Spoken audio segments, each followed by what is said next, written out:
Smartest Giant in Town, written by Julia Donaldson, and pictures by Axel Schaffler. George was a giant, the scurfiest giant in town. He always wore the same pair of old brown sandals and the same old patched up gown. I wish I was not the scurfiest giant in town, he said sadly.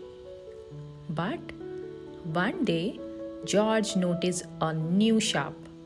It was full of smart clothes, so he bought a smart shirt, a smart pair of trousers, a smart belt, a smart stripy tie, some smart socks with diamonds up the sides, and a pair of smart shiny shoes.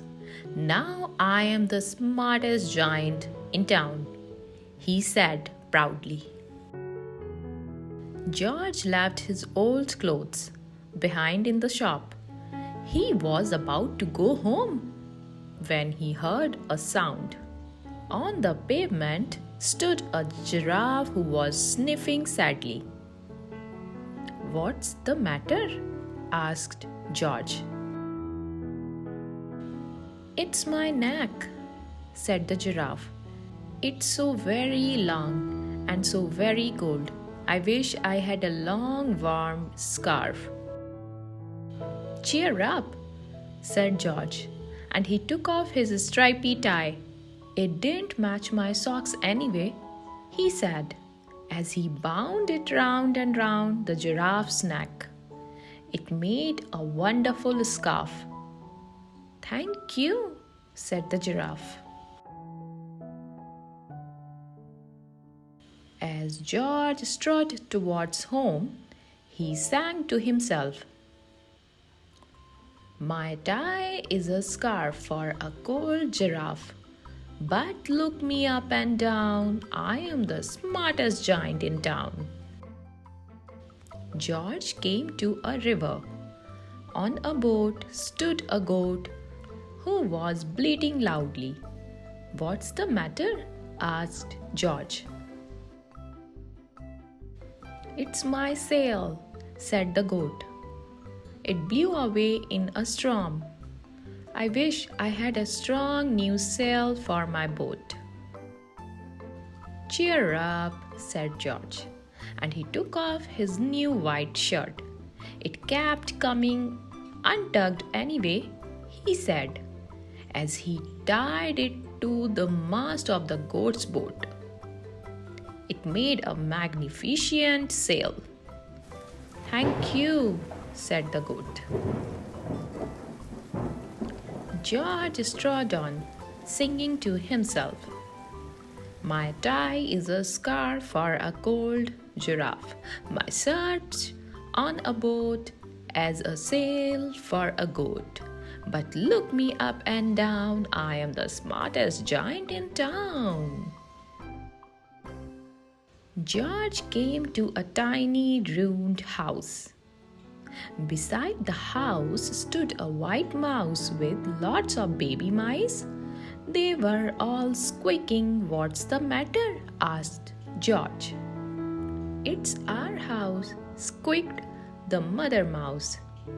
"It burned down, and now we have nowhere to live. I wish we had a nice new house." "Cheer up," said George, and he took off one of his shiny shoes. "It was giving me blisters anyway," he said, as the mouse and her baby scrambled inside. The shoe made a perfect home for them. "Thank you," they squeaked. George had to hop along the road now, but he didn't mind. As he hopped, he sang to himself, "My tie is a scarf for a cold giraffe. My shirt's on a boat as a sail for a goat. My shoe is a house for a little white mouse. But look me up and down, I'm the smartest giant in town." George came to a campsite. Beside a tent stood a fox who was crying. "What's the matter?" asked George. "It's my sleeping bag," said the fox. "I dropped it in a puddle. I wish I had a warm, dry sleeping bag." "Cheer up," said George, and he took off one of his socks with diamond up the sides. "It was tickling my toes anyway," he said. As the fox snuggled into it, it made a very fine sleeping bag. "Thank you," said the fox. George hopped on and singing to himself, "My tie is a scarf for a cold giraffe, my shirt's on a boat as a sail for a goat, my shoe is a house for a little white mouse, one of my socks is a bed for a fox, but look me up and down, I am the smartest giant in town." George came to a big squelchy bog. Beside the bog stood a dog who was howling. "What's the matter?" asked George. "It's this bog," said the dog. "I need to get across, but I keep getting stuck in the mud. I wish there was a safe, dry path."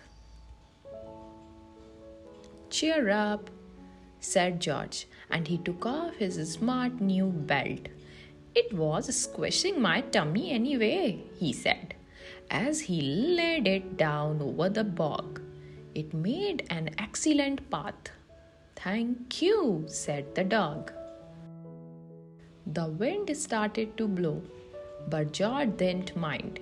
He hopped on singing to himself, "My tie is a scarf for a cold giraffe, my shirt's on a boat as a sail for a goat, my shoe is a house for a little white mouse, one of my socks is a bed for a fox, my belt helped a dog who was crossing a bog, but my trousers are falling down. I am the coldest giant in town." Suddenly, George felt sad and shivery and not at all smart. He stood on one foot and thought, "I'll have to go back to the shop and buy some more clothes," he decided. He turned round and hopped all the way back to the shop. But when he got there, it was closed.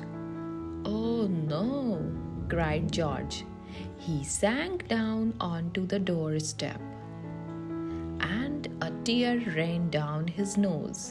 He felt as sad as all the animals he had met on his way home. Then, out of the corner of his eye, he saw a bag with something similar poking out of the top.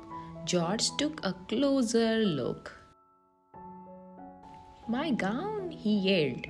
"My dear old gown and sandals." George put them on. They felt wonderfully comfortable. "I am the coziest giant in town," he cried, and he danced back home along the road.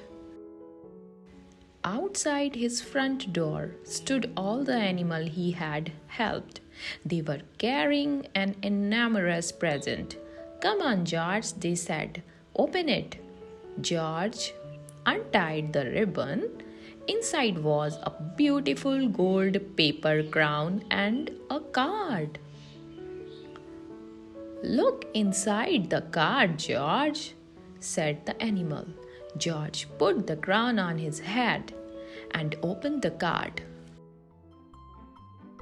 "Your tie is a scarf for a cold giraffe, your shirt's on a boat as a sail for a goat, your shoe is a house for a little white mouse, one of your socks is a bed for a fox, your belt helped a dog who was crossing a bog, so Here is very fine crown to go with the sandals and gown of the kindest giant in town. The end. Thank you for watching. Don't forget to subscribe for upcoming stories.